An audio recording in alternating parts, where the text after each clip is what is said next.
Внеплановые каникулы, объявленные президентом с 30 октября по 7 ноября, в самом разгаре. На отдыхе все школьники, студенты, а также значительная часть взрослого работающего населения. Указ о нерабочих днях, напомним, был подписан из-за ухудшения эпидобстановки.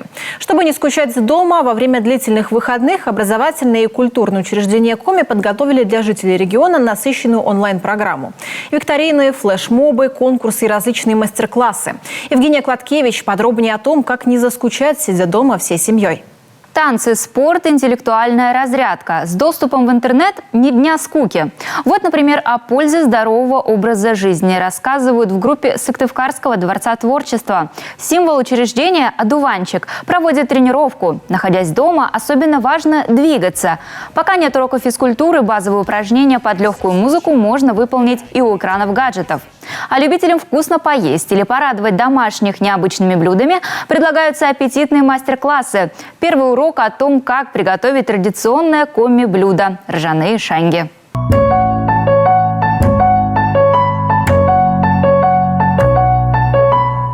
Каникулярную онлайн-программу поддерживает и Сыктывкарский центр дополнительного образования «Орбита». В официальной группе ВКонтакте стартует виртуальный фестиваль детского творчества «Мы разные, но мы вместе». Видео талантливой молодежи стремительно набирают лайки и репосты. Они за кустами, они за камнями. И крикнул мой дедушка: «Родина с нами!» Подхватить идею может каждый. Отдыхая дома, самое время взять в руки камеру, записать ролик и выложить его у себя на страничке. Кроме творчества и спорта, отдыхающим предлагаются и интеллектуальные марафоны. Увлекательная онлайн-игра ко Дню народного единства «Россия крепка» 2 и 3 ноября в группе Сыктывкарского дворца творчества. Ответы на вопросы национальной тематики пользователи смогут оставлять в комментариях.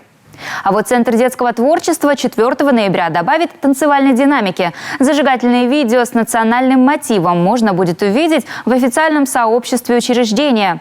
Знание истории родной страны в формате викторины проведет в этот день Центр дополнительного образования «Олимп».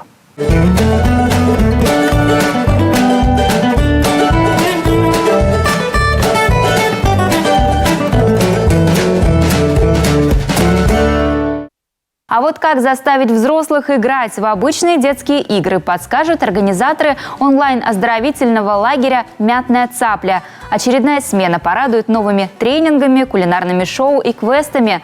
Как увлечь ребенка или приготовить полезный кекс. Все это под хэштегом «Мятная цапля». Теперь отправляем туда полстакана овсяных хлопьев. Также добавляем немного корицы для аромата. Можно по желанию также еще добавить ванильный сахар. Онлайн-смена продлится до конца каникул. И это далеко не все. Программа на каникулы насыщенная. Впереди фотоконкурсы, исторические квизы, поэтические батлы и многое другое. Подробности ищите под хэштегами «Единство Сыктывкар» и «Каникулы с пользой». Скучать дома точно не придется.